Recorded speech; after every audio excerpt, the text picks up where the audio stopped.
Graças e paz, irmãos. Que bom estarmos de volta à casa do Senhor, com o povo do Senhor, para adorarmos ao Senhor. Tivemos alguns dias aí meio aperreados com a Covid, mas com a graça do Senhor a gente está de volta. E como nós fazemos todo primeiro domingo de cada mês, vamos abrir as nossas Bíblias no livro dos Salmos. E nós faremos a leitura do Salmo de número 77. Salmo de número 77, nos diz assim a palavra do Senhor. Ao mestre de cantos, Jedutum, Salmo de Asaf. Eleva a Deus a minha voz e clamo, eleva a Deus a minha voz, para que me atenda. No dia da minha angústia procuro o Senhor, erguem-se as minhas mãos durante a noite e não se cansam, a minha alma recusa consolar-se. Lembro-me de Deus e passo a gemer, medito e me desfalece o espírito. Não me deixas pregar os olhos, tão perturbado estou que nem posso falar. Penso nos dias de outrora, trago à lembrança os anos de passados tempos. De noite indago o meu íntimo e o meu espírito prescruta. Rejeita o Senhor para sempre? Acaso não torna a ser propício? Cessou perpetuamente a sua graça? Caducou a sua promessa para todas as gerações? Esquecesse Deus de ser benigno, ou na sua ira terá ele reprimido as suas misericórdias? Então disse eu, isto é minha aflição, mudou-se a destra do Altíssimo. Recordo os feitos do Senhor, pois me lembro das tuas maravilhas da antiguidade. Considero também nas tuas obras todas e cogito dos teus prodígios. O teu caminho, ó Deus, é de santidade. Que Deus é tão grande como o nosso Deus? Tu és o Deus que opera as maravilhas e entre os povos tens feito notório o teu poder. Com o teu braço remiste o teu povo, os filhos de Jacó e de José. Viram-te as águas, ó Deus, as águas te viram e temeram, até os abismos se abalaram. Grossas nuvens se desfizeram em água, houve trovões nos espaços, também as suas setas cruzaram de uma parte para outra. O ribombar do teu trovão ecoou na redondeza, os relâmpagos alumiaram o mundo, a terra se abalou e tremeu. Pelo mar foi o teu caminho, as tuas veredas pelas grandes águas, e não se descobrem os teus vestígios. O teu povo, tu os conduziste como rebanho, pelas mãos de Moisés e de Arão. Vamos orar? Senhor meu Deus, bom Senhor é estar na tua casa com teu povo. Que bom, meu Deus, é poder parar um pouco a nossa correria, assentarmos-nos aos teus pés e humildemente ouvirmos a tua voz, Senhor. Que bom, Senhor, é termos a tua palavra diante de nós, registrada, a verdade do Senhor, guardada, preservada por todos esses séculos, na certeza que temos de que não precisamos de novas revelações, mas que tudo que o Senhor tem para nos dizer está aqui. Mas, Senhor, ao mesmo tempo, meu Deus, reconhecemos que sem o auxílio do teu Espírito Santo, primeiramente, não será possível entender a tua palavra. Por isso, Senhor, abre os nossos olhos, nos dá, Senhor, a capacidade de entendermos a tua palavra, de compreendermos a tua vontade. E, em segundo lugar, Senhor, nós não seremos capazes de guardar em nosso coração e praticar, se o teu Espírito Santo não nos auxiliar nisso. Por isso, Senhor, transforma o nosso coração em terra fértil nesse instante, de maneira, Senhor, que sua palavra encontre um lugar adequado para nascer, crescer e frutificar. É no nome de Cristo Jesus, teu Filho amado, que nós te pedimos isso. Amém. Certa vez, meus irmãos, Billy Graham disse o seguinte: o sofrimento faz parte da condição humana e vem para todos nós. A chave é a forma como nós reagimos a ele, ou se afastando de Deus em raiva e amargura, ou se aproximando dele em confiança. Essa é a grande questão da vida, meus irmãos. O sofrimento, uma hora ou outra, vai bater na nossa porta. Ele vai chegar. Ele tem vários caminhos para encontrar o nosso coração. O sofrimento ele pode vir por uma crise financeira. perder o emprego, passar por uma situação de gastos maiores do que pode suportar o seu orçamento, e em meio a uma crise financeira, o sofrimento bate, a gente não consegue dormir à noite, a gente fica angustiado. O sofrimento pode vir por meio de uma doença, de você adoecer, ou pior do que você adoecer, de ver alguém que você ama doente. Parece que isso é ainda mais angustiante. E vendo as pessoas sofrerem ao nosso lado, e a gente não poder fazer muita coisa, isso nos gera muito sofrimento. Então, isso pode nos assaltar, porque a gente pode ficar doente a qualquer instante, a qualquer minuto. Sofrimentos podem vir de crises espirituais, de pecados que nós praticamos e que trazem perturbação para a nossa mente, ou às vezes nem isso, provação em si, porque as nossas angústias da alma se apresentam de repente de forma tão volumosas que a gente fica numa situação difícil. Então, meu irmão, se você não passou ainda por sofrimento, dê graças a Deus, mas eu tenho certeza que todo mundo que está aqui já passou por um momento difícil, já passou por um momento angustiante, já passou por aquela noite aperreada, em claro, que você não consegue pregar o olho, você não consegue comer direito, você não consegue viver com tanto sofrimento que chegou na sua vida. A questão toda, meus irmãos, não é o sofrimento, porque, querendo ou não, ele vai bater na tua porta. Não interessa quantos anos você tenha, pode ser que os seus sofrimentos sejam de forma diferente. É claro que uma criança vai ter sobre si sofrimentos diferentes do que teriam um idoso. Ele não interessa se você é rico ou se não é, porque não importa se você tem dinheiro ou não, você vai sofrer. Não interessa se você é bonito ou feio, alto ou baixo, gordo ou magro, homem ou mulher, ele vai encostar. Mas fará uma diferença enorme a maneira como você reage a ele. Fará uma diferença enorme a forma como você vai lidar com os seus sofrimentos. Mas, ao contrário do que se pode pensar, não é tão fácil lidar com o sofrimento. Quando a gente não está sofrendo, a gente pensa assim, eu aguento, pode vir o tranco que vai dar tranquilo. Mas, quando nós estamos em meio às angústias que nós enfrentamos na vida, a coisa não é tão simples assim. A coisa não é tão fácil assim. Nem sempre nós respondemos bem às situações. Às vezes o sofrimento passa e a gente fica firme, nem se abala com ele, vai tranquilo, confiando no Senhor. Às vezes é uma bobagem, uma besteirinha que acontece conosco que a gente desaba, a gente desmonta completamente. A questão toda é como nós reagimos diante do sofrimento, diante da dor. É isso que está passando o salmista que nós acabamos de ler. Os irmãos notaram que a maioria desses salmos, desse terceiro livro, são salmos de Asaf. Novamente, esse é um salmo de Asaf. Nós não temos a certeza absoluta de qual é o contexto em que ele escreve. Por quê? Porque ele tem duas tonalidades bem distintas. Os 10 primeiros versículos, se os irmãos prestarem atenção, são todos em primeira pessoa. São sofrimentos dele. São a forma como ele está lidando com o problema. Mas a partir do versículo número 10, ele muda a temática completamente e começa a falar do povo de Deus. Ele fala de nós, do teu povo e assim por diante. E aí nós ficamos com uma dúvida, se o que ele está falando é de um sofrimento particular ou se ele está falando de um sofrimento público, sofrimento do povo. Há quem olhe para esse salmo de número 77 e faça um comparativo com o salmo 74, que também é um lamento, da mesma forma como esse. É um lamento de sofrimento, e ao que tudo indica, é um sofrimento por causa do cativeiro babilônico. Então é possível que esse salmo tenha sido escrito justamente naquele período de sofrimento, quando o povo de Deus, pelo menos uma grande parte dele, foi levado cativo, e outra parte foi deixada para trás para morrer, como no caso de Jeremias.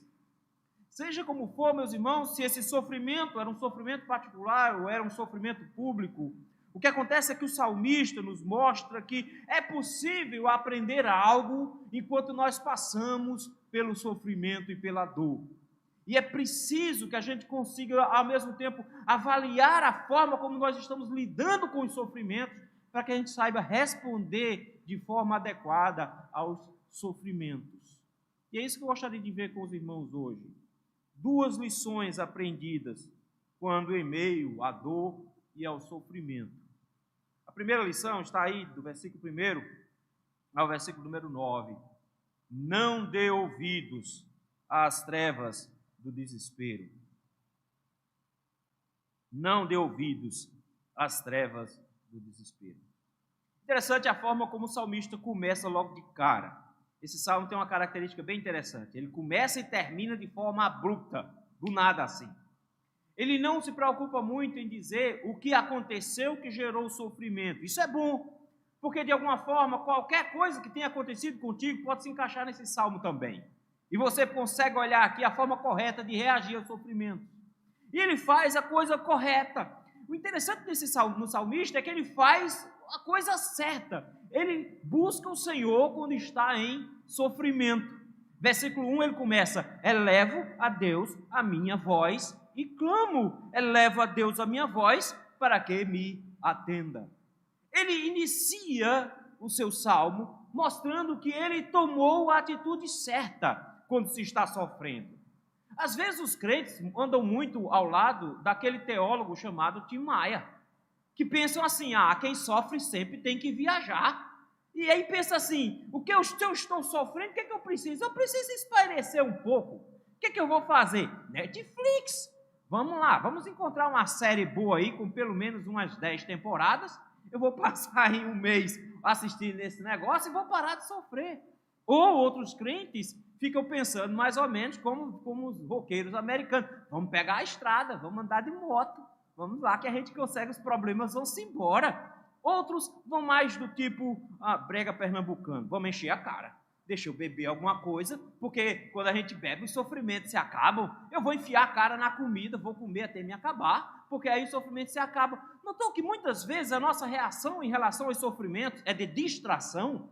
A gente acha que é possível encontrar um analgésico para o sofrimento, e que o analgésico para o sofrimento pode ser encontrado no mundo. Eu vou encontrar alguma coisa para me distrair, e que se eu me distrair, os sofrimentos vão ficar mais fáceis de serem suportados. Mas não é possível fazer isso. E o salmista escolhe a única coisa que pode realmente nos trazer alívio ao sofrimento, que é a oração. Então ele começa do jeito certo. Ele vai pelo ponto certo. Ele começa no versículo 1 dizendo: eu estou elevando a minha voz a Deus. Eu estou esperando que Ele me responda. Eu estou esperando que o Senhor me dê algum alívio. Ele começa da maneira correta em oração. Mas interessante, queridos, é porque o Salmo nos mostra que a oração naquele instante não surtiu o efeito que ele esperava. Ele ora. E ele não ora pouco. Nota as expressões que ele usa. Ele diz: eu elevo a voz, mas ele diz: eu clamo. Eu clamo. Não é uma oração mecânica simplesmente. Ele está orando com todo fervor. Ele está orando com força. Ele está clamando a Deus. Ele está pedindo ao Senhor uma ajuda. Ele está fazendo a coisa certa. Ele apresenta tudo diante de Deus. Mas à medida que ele está orando, o seu coração está envolto em trevas. Esse é o grande mal do sofrimento. O que o sofrimento faz, meus irmãos, é nos manter presos à situação. Ele tira os nossos olhos do lugar certo até quando nós oramos. Ele finda colocando os nossos olhos no problema e não naquele que possui a solução. Enquanto ele ora a Deus, enquanto ele apresenta a Deus as suas queixas, ele mostra que sua visão está completamente bitolada, ele está cego pelo sofrimento. E porque ele está cego pelo sofrimento, olha o versículo 2, o tamanho da aflição desse servo de Deus. No versículo 2 ele diz: no dia da minha angústia eu procuro ao Senhor, ergue sim as minhas mãos durante a noite e não se cansam, a minha alma se recusa a consolar-se. Note, queridos, que ele diz: eu estou clamando a Deus, eu estou clamando a Deus durante a noite. A gente vai descobrir por que ele está clamando de noite. Não é porque de noite a fila é menor, o problema é que é outro. Ele diz: eu clamo à noite, eu oro à noite, eu peço ao Senhor. Olha os termos que ele usa: eu ergo as minhas mãos. Isso aqui é mais do que simplesmente um gesto oriental de orar. É como que dizendo: eu no templo ergo as mãos e o Senhor me abençoa. Eu estou aqui de novo com mãos estendidas. Esse é alguém, meus irmãos, que não tem solução para os seus problemas. É a única postura que se espera de um crente diante de Deus. O que é que você pode fazer diante de Deus? Negociar alguma coisa? Não, meu irmão. Todos nós nos apresentamos diante de Deus como mendigos. A única coisa que nós temos é uma mão aberta para dizer: Senhor, olha aqui, eu preciso. Mas enquanto ele ora, enquanto ele se apresenta diante de Deus em angústia, em sofrimento e aflição, enquanto ele está diante do Senhor em meio a essa dor, com as mãos estendidas para Deus, ele diz: eu não me canso de pedir, mas eu também não encontro nada. Como eu posso passar uma noite inteira em oração? Como o Senhor me deixa uma noite inteira com as mãos estendidas e não me consola? Como Deus pode fazer um negócio desse? Como Deus pode ter um filho pequeno que chora diante dele em angústia e ele simplesmente o ignora? O salmista, meus irmãos, ora. O salmista busca o Senhor, ele depende completamente do Senhor, mas ele diz, mas minha alma não está encontrando consolo. Às vezes, meus irmãos, os sofrimentos nos levam a situações como essa. A dor é tão grande que a gente ora, mas não se sente consolado. A nossa alma não aceita nenhum dos consolos que nos são apresentados. É por isso que a partir do versículo número 3 ele diz, olha o que eu tenho buscado, mas olha o que é que eu não tenho encontrado. Ele chega agora no versículo número 3 e diz, eu tenho lembranças, mas as minhas lembranças não me consolam. É claro que lembranças da graça do Senhor são coisas boas, mas às vezes os sofrimentos distorcem. Ele diz assim, lembro-me de Deus, ou seja, eu lembro do que o Senhor fez no passado, eu lembro das coisas do Senhor, mas olha como é que ele reage quando ele lembra dessas coisas. Ele diz, eu lembro-me de Deus e passo a gemer. De repente o salmista chega e diz, aquilo que deveria me animar, lembrar-me de Deus em meio aos sofrimentos, está me levando a sofrer ainda mais. Isso porque, meus irmãos, às vezes o sofrimento distorce a forma como nós vivemos e enxergamos, inclusive, a nossa história. A gente fica olhando para o passado e pensando assim, Senhor, eu hoje estou aqui mais quebrado que arroz de terceira, todo dolorido, a idade chegou, Senhor, eu estou com um problema de junta, todo desmantelado, Senhor, a coisa está complicada, Senhor, é melhorando um negócio e piorando no outro, eu tomo remédio para um negócio e afeta outro, Senhor, é só problema. Quando eu era jovem, Senhor, naquela época o Senhor era bom para comigo. E de repente ele começa a olhar as bênçãos de Deus e ao invés de contemplar a forma como Deus conduz, ele fica com saudade do passado. Ele se torna um saudosista. E quando você se torna saudosista, você começa a contabilizar o que você tinha e o que você perdeu. É isso que o salmista faz. Ele olha para Deus e diz, eu só consigo gemer, porque quando eu me lembro de Deus, eu de repente vejo hoje o que eu não tenho. Quando eu me lembro de Deus, eu vejo que Ele me tirou. Então, vejam, o problema não ficou menor, pelo contrário, ficou ainda mais agravado. Eu me lembro de Deus e aquilo que deveria me trazer consolo me faz gemer. E à medida que eu vou meditando, pensando nas coisas de Deus do passado, à medida que eu vou tentando me lembrar da forma como Deus agiu no passado, versículo número 3 ele diz, eu desfaleço o Espírito. Eu desfaleço o Espírito. Aquilo que deveria trazer consolo para esse cristão, para esse servo de Deus, está trazendo, na verdade, mais angústia ainda, mais sofrimento ainda. Porque o sofrimento cega os nossos olhos, nos tira a capacidade de enxergar direito e nos gera angústias e mais ansiedade ainda. Versículo seguinte, não me deixas pregar os olhos. Eu quero que você note que esse homem está sofrendo a tal ponto que ele não consegue dormir. Já aconteceu isso contigo? E passar a noite em claro? Você querer dormir e não conseguir, porque a doença ou o problema fica martelando na tua cabeça, e você fica agoniado. Passa um dia sem dormir, o outro, até que tem que tomar um comprimidozinho para apagar, mas é difícil, até assim fica complicado. O salmista diz, eu não consigo dormir, eu tenho insônia. Por quê? Tu não me deixas pregar os olhos. Tão perturbado estou, que eu nem consigo mais falar. Esse homem está sofrendo tanto, está tão angustiado, que ele nem consegue mais orar direito. Já notou? Ele não tem mais o que dizer. E aí, o que acontece aqui, meus irmãos, é que a mente da gente fica pregando peças. É isso que está acontecendo com o salmista. Ele está maquinando as coisas. Já passou por isso? Você fica lá sofrendo e fica costurando um negócio na cabeça. E aí você está doente e pensa assim, mas eu vou morrer. O problema não é eu morrer. Como é que fica o menino? E a mulher? Quem vai sustentar? Amanhã ela está demitida também, vai ter que sair da casa. Como é que eu faço? Eita, não paguei o INSS. Eu tenho que começar a pagar esse negócio. Aí, se eu não pagar o INSS, mas como é que se sobrevive com um salário mínimo nesse país? Não vai dar certo? Eu vou mandar ela para outro canto. Ela vai morar em tal cidade. Mas, coitada, vai ficar sozinha lá, não conhece ninguém? E agora? Como é que ficam os filhos? E agora? Como é que eu vou sustentá-los? Como é que vai ser? E parece que o problema vai ficando ainda maior. Você só estava com resfriado. Mas a nossa mente começa a transformar os problemas em uma coisa tão grande, que chega uma hora que você nem consegue mais expressar o que está acontecendo. Isso é angústia. É por isso que o salmista, meus irmãos, começa a pensar, e nessas suas preocupações, versículo número 5, ele diz, eu começo a pensar nos dias de outrora, lá do passado, orando de noite, pensando, começa a me lembrar das coisas que o Senhor fez, começa a me lembrar de como o Senhor foi bom quando eu era mais jovem, de como o Senhor cuidou de mim.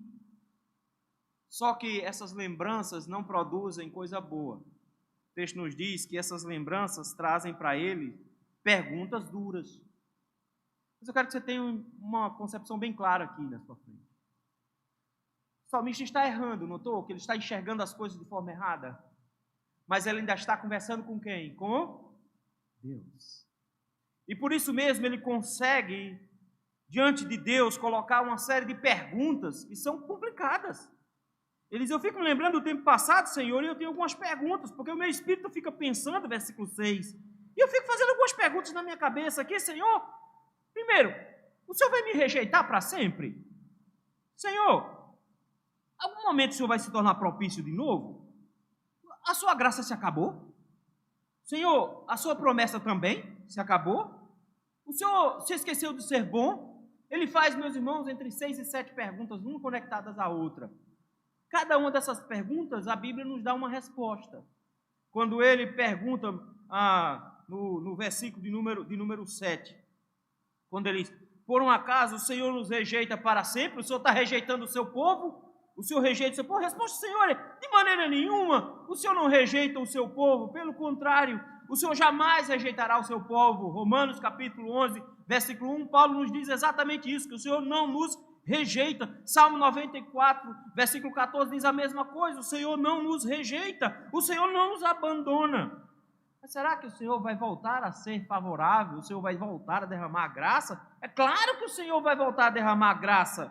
Ainda que Ele entristeça alguém, Ele sempre vai ter compaixão de nós. Lamentações capítulo 3, versículo de número 32.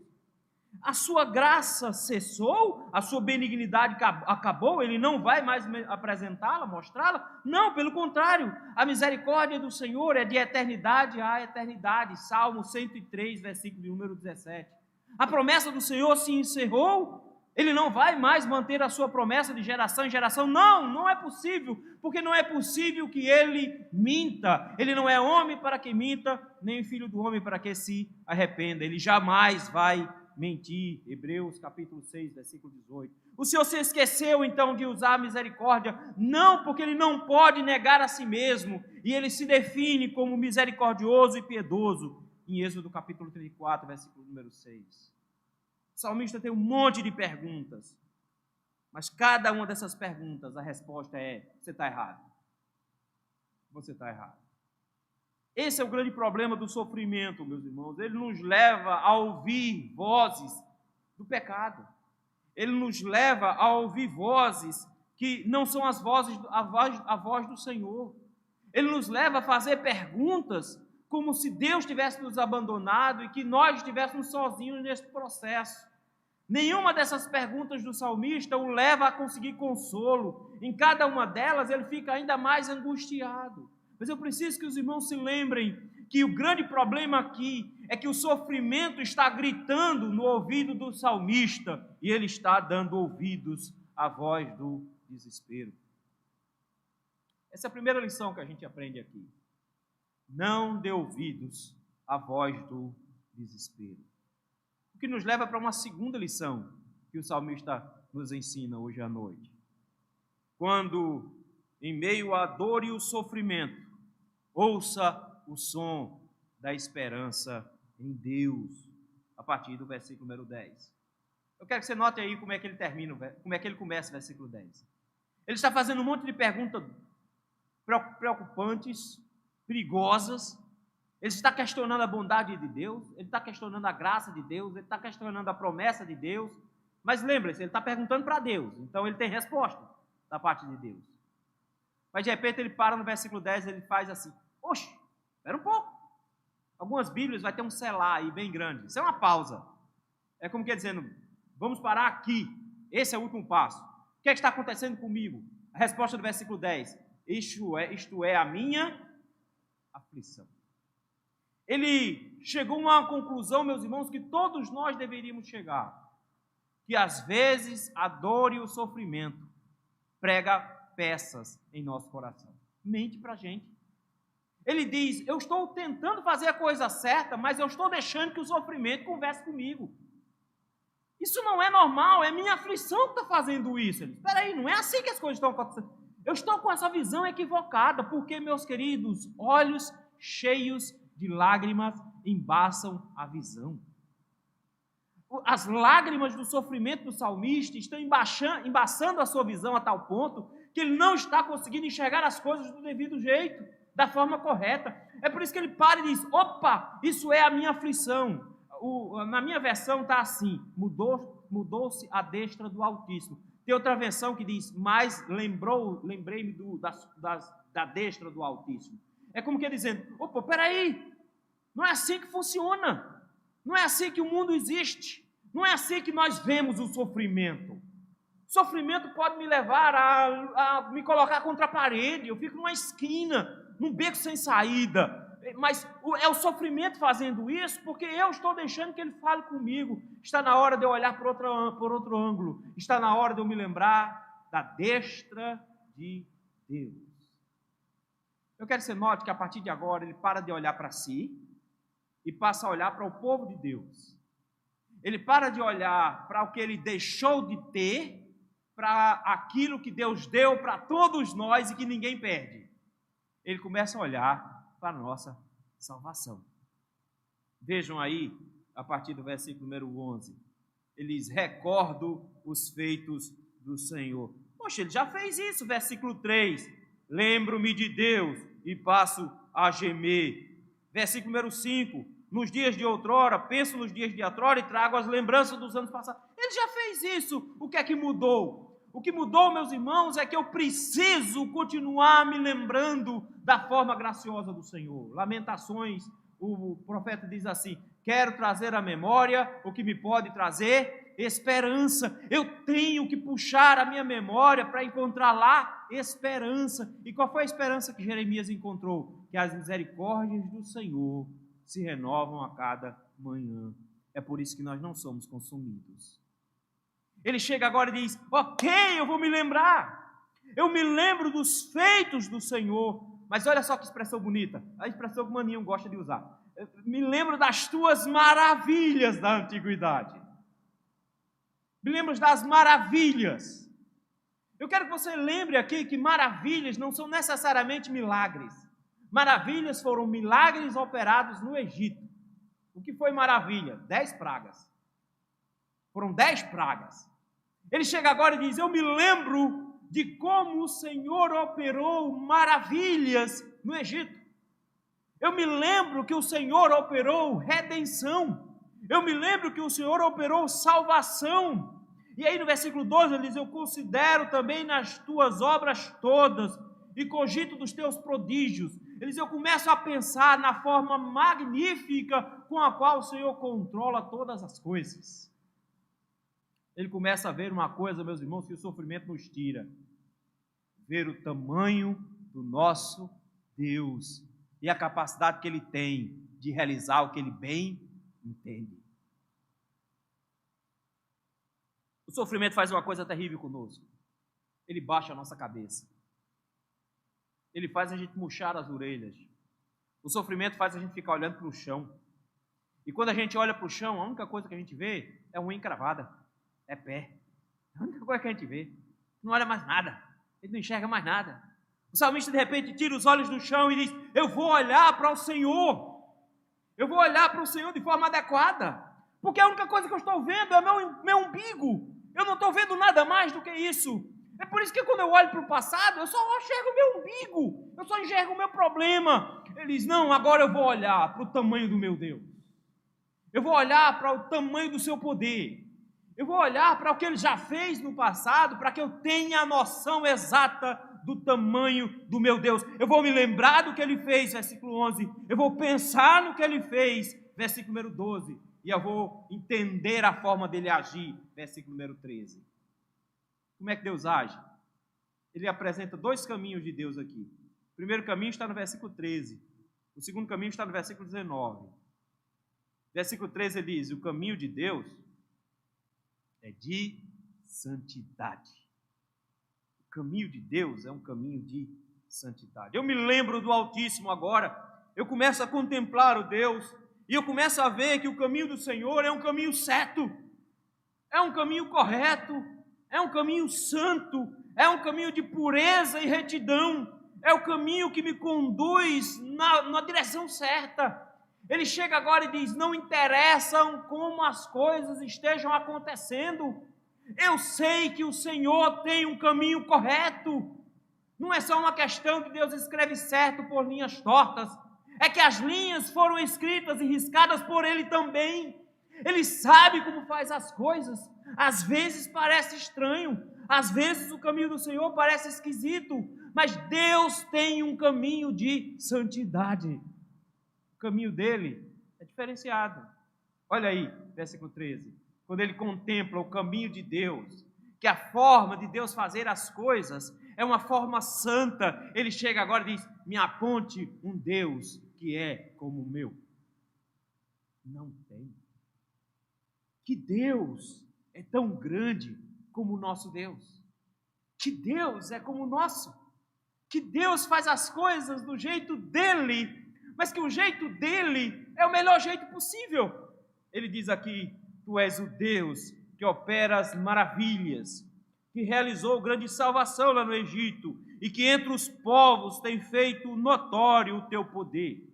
Ele se lembra do Egito e diz, tu és o Deus que realizou uma coisa magnífica lá no passado, lá no Egito. O seu povo estava prisioneiro, escravo no Egito, 400 anos. O teu povo estava passando por muito sofrimento, mas o Senhor resolveu fazer as coisas do seu jeito. Você já parou para pensar? Por que a história de Moisés dá tanto filme? Já parou para pensar nisso? Porque o enredo é bem feito. É um caminho de santidade. O enredo é bom. É um enredo cheio de reviravolta. Já parou para pensar nisso? De repente chega um rei e diz assim, não pode mais ter menino homem.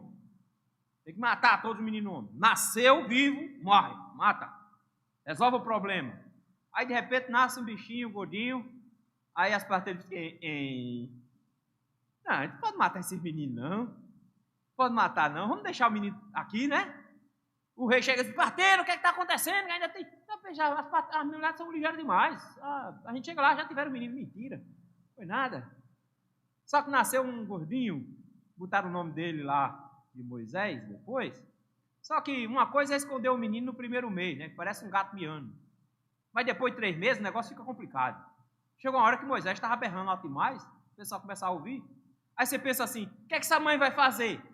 Ela coloca o menino dentro de um cesto, solta o menino num rio cheio de crocodilo. Não é crocodilo pequeno não, os bichinhos no mínimo têm 5 metros de tamanho. Solta o menino no meio de um rio infestado de crocodilo.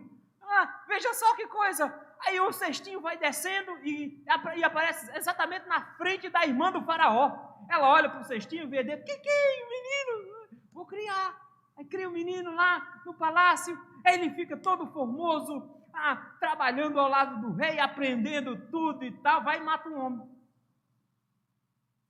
Do nada ele mata alguém, foge para o deserto, passa 40 anos lá, vivendo a sua vida tranquilo, com sua esposa, criando os bichinhos. De repente o Senhor chega lá e aperreia ele numa sassa e diz, vá, você agora vai voltar para o Egito. Não posso, Senhor, não dá certo não, esse negócio vai dar errado. Não, você vai lá voltar para o Egito. Chegando lá, esse homem, pelo poder do Senhor, traz 10 pragas que destrói o Egito inteiro. O Senhor depois, quando o povo está saindo, o povo paga para os judeus saírem, o pessoal fica tirando o brinco, o colar e dando para o Israel, vamos embora, vamos embora. Eles saem ricos de lá.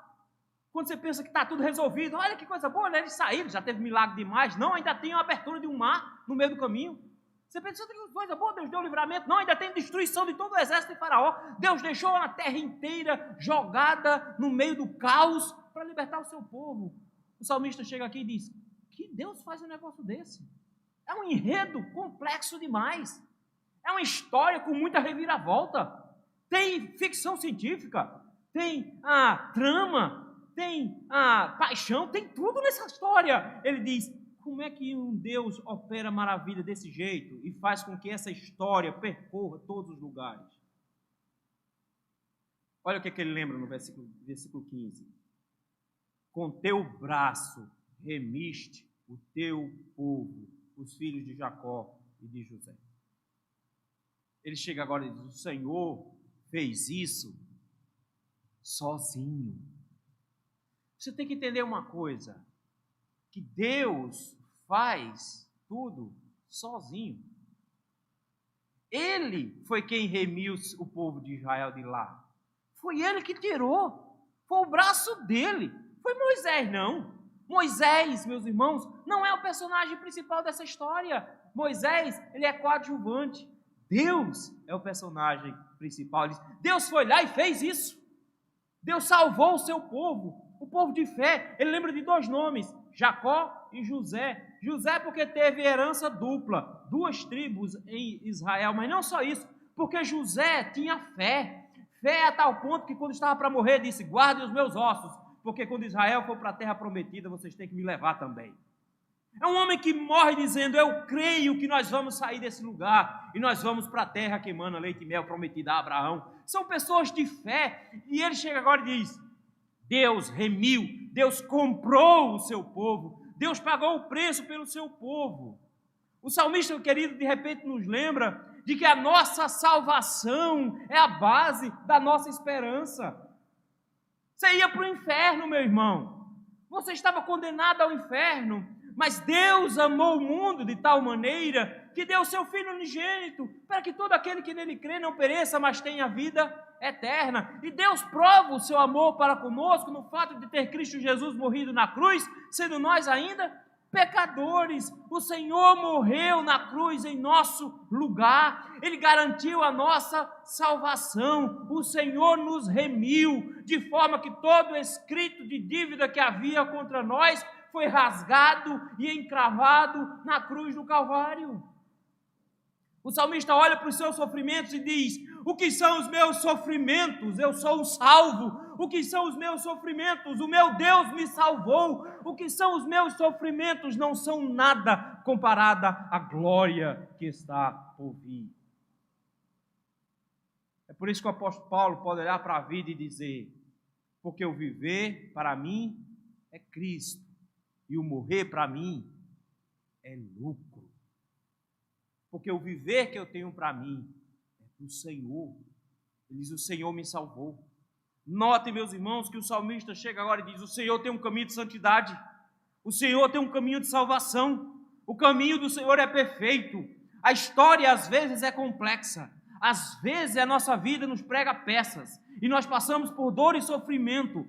Mas o Senhor está nos levando para os céus. O Senhor está providenciando a nossa salvação. É por isso que o Senhor tem um caminho misterioso, que é um caminho do mar. A partir do versículo número 16, ele diz assim, viram-te as águas, ó Deus. As águas te viram e temeram, até os abismos se abalaram. Está falando aqui do mar Vermelho. Ele diz, o mar quando viu o Senhor ficou com medo, saiu da frente. E ele é louco de ficar na frente. É por isso que quando Jesus se ergue num barquinho e olha para o vento e para o mar e diz, se acalme, os discípulos olham para ele e dizem, quem é este que o vento e o mar lhe obedecem? Quem é este que faz uma coisa como essa? Versículo número 13, que Deus é tão grande como o nosso Deus, Jesus é o nosso Deus, Ele também deu ordens ao mar, e o mar ouviu e se aquietou. Ele não teve problema nenhum em pisar em cima d'água e a água sustentar o seu peso. Ele simplesmente dá ordens ao mar e o mar obedece. E de repente o salmista chega agora e diz, o meu Deus, Ele bota medo no mar. Meu Deus, bota medo no mar. Versículo número 17 e 18, nós não sabemos qual é o lugar que ele está falando aqui, porque ele começa a falar de nuvens, de água grossa, versículo 17, de trovão, de relâmpago, como se fosse seta, de trovão de novo, no versículo 18, de relâmpago de novo, versículo 18, a gente pensa assim, houve trovão e relâmpago na passagem do mar? Ele provavelmente está pensando mais à frente na entrega da lei, do Senhor dando a lei ao seu povo, como que dizendo, olha que coisa magnífica, Deus quando resolve fazer, Ele não faz coisas pequenas, Ele abre o mar no meio, e no dia que Ele vai entregar a lei, Ele faz o maior evento pirotécnico da história do mundo. Teve trovão, teve relâmpago, teve terremoto, teve tudo. O meu Deus fez um espetáculo para entregar a lei. Incrível. Por quê? Porque os caminhos dele, às vezes, são misteriosos. Ele diz, versículo número 19, pelo mar é o teu caminho. Já parou para pensar? Onde é que você iria escolher um caminho para passar? Claro, você vai escolher um caminho melhorzinho. Aí ele chega e diz, mas Deus? Deus passa feito um trator. E ele, quando tem um mar na frente, ele transforma o mar em avenida. Você acha que o mar vai pará-lo? Nosso Deus fez caminho no mar. E o mais interessante de um caminho no mar é que o caminho do mar não deixa rastro, versículo 19. E ele passou e nem deixou o rastro para trás. É incrível, porque ainda hoje não se sabe em que parte do mar Moisés passou, nem em que parte do rio Jordão Josué passou. Não sabe, deixou nem rastro, porque a água não deixa rastro. Ele diz, as veredas do Senhor, o caminho do Senhor é misterioso. Mas em meio ao mistério do caminho do Senhor, nós temos uma certeza. Ele está trabalhando para nos salvar, mesmo que o caminho escolhido seja um caminho de sofrimento. É por isso que ele termina o Salmo de forma bem rápida, sem nos dar conclusões. Ele faz assim, o teu povo tu conduziste como rebanho. Diz, o Senhor leva o seu povo por esses caminhos. Caminhos estranhos, que às vezes podem ser e podem incluir vales da sombra da morte. O Senhor leva-nos por caminhos estreitos, perigosos e assustadores, mas Ele está nos conduzindo como um rebanho. É por isso que Davi pode olhar para esses caminhos e dizer que mesmo que eu ande pelo vale da sombra da morte, não temerei mal nenhum, porque eu conheço o meu pastor, ele está sempre comigo, a sua vara e o seu cajado me consolam. Ele diz, o Senhor está me guiando, o Senhor esteve comigo, Ele esteve conosco numa nuvem, Ele esteve conosco numa coluna de fogo, Ele acompanhou por 40 anos o povo no deserto, e Ele deu liderança a seu povo, Ele deu Moisés e Arão, um governo político e um governo religioso. O Senhor nos deu as condições de passarmos pelo mar e sermos guiados. O Senhor nos deu pastores junto ao grande pastor de Israel. O Senhor cuidou da salvação do seu povo. O salmista diz, você acha que vai ficar pelo caminho? Ah, mas porque a igreja é o único exército que deixa soldado para trás? É porque você está na igreja errada, na sinagoga de Satanás. Se você estivesse na igreja de Deus, você lembraria que Jesus disse que aqueles que o Pai me dá, ninguém arrebata da minha. Ninguém fica para trás. O rebanho inteiro vai passar. Ele não vai deixar nenhuma ovelha, porque caso alguma se perca, ele deixa 99 no aprisco e busca aquela que se perdeu. É por isso que o salmista de repente para dizer, como que dizendo assim, agora é contigo, você pensa, você que está sofrendo agora, contemple a grandeza do teu Deus, contemple o amor salvador do teu Deus, Contemple o cuidado carinhoso do teu Deus. Contemple o tamanho da salvação que o teu Deus providenciou para você. Olhe para a cruz do Calvário, veja o amor de Cristo lá estampado. Contemple o sofrimento de Jesus por sua causa. Veja o Senhor que operou uma salvação incrível para você. E tem mais, lembre-se de um detalhe, que o Senhor é aquele que conduz o seu rebanho. Portanto, aquele que começou a boa obra em vós, há de completá-la. O Senhor que começou a nossa salvação, nos levará para a salvação final. Isso já está garantido. Não importa o tanto de sofrimento que a gente passe. O salmista olha e diz, você deveria pensar melhor. Você deveria enxergar melhor a situação. Você deveria contemplar o seu problema com a perspectiva certa. Você deveria ouvir o som da esperança de Deus. Não dê ouvidos à voz do desespero. Ouça o som da esperança em Deus. Isso nos traz, queridos, alguns desafios para a nossa vida hoje. Essas lições devem ser aplicadas no nosso dia a dia. E a primeira lição que a gente precisa aplicar hoje é que nós precisamos, meus irmãos, ter vergonha da maneira como nós lidamos com os nossos sofrimentos. Nos envergonhar, porque muitas vezes os nossos sofrimentos nos tiram a visão adequada do tamanho do nosso Deus, e por causa de algumas besteiras que acontecem conosco, de alguns sofrimentozinhos que às vezes é uma coisa boba, a gente cai em prantos e se acaba e passa a não confiar em Deus. Irmão, entenda uma coisa, espinha na testa no dia de foto não é problema. Você tem que entender, meu irmão, que os seus problemas podem parecer grandes, mas nós não podemos perder a nossa confiança no Senhor. Então pare de dar ouvidos aos seus problemas, pare de dar ouvidos ao seu sofrimento, porque quanto mais você ouvir o seu sofrimento, quanto mais você prestar atenção nele, maior ele vai ficar, maior ele vai crescer, e você vai deixar de olhar para Deus, para olhar para o seu problema. Por isso, meu irmão, levanta essa cabeça, para de olhar para o problema e começa a olhar para o Deus que você possui. Para de olhar para as questões que estão te atormentando e se lembre que o Senhor é quem controla todas as coisas. É por isso que nós temos um segundo desafio aqui, me lembrar do poder e da bondade do nosso Deus, de como o Senhor nos salvou do império das trevas e nos transportou para o reino do Filho do seu amor, de como nós estávamos condenados ao inferno e o Senhor nos salvou, de como eu e você tínhamos um coração duro, cheio de pecados, e o Senhor nos limpou, nos trouxe para o seu povo, nos incluiu na sua família, nos fez servos dele e adorador dele. Nós precisamos nos lembrar da salvação que Cristo adquiriu na cruz do Calvário, do tamanho dessa operação, de como ela foi complexa e grandiosa, de como Cristo encarnou e viveu de forma sofrida, angustiante, pobre, perseguido, e morreu de forma cruel e dolorosa, para que eu e você tivéssemos a certeza de que o Senhor nos salvou e que Ele nos salvará para sempre. Nós precisamos de um último desafio: confiar e depender alegremente do Senhor, porque o mesmo Deus que nos salvou vai manter-nos salvos em meio aos sofrimentos. Querido, não importa se o seu problema vai se acabar, porque o do salmista acabou? Não.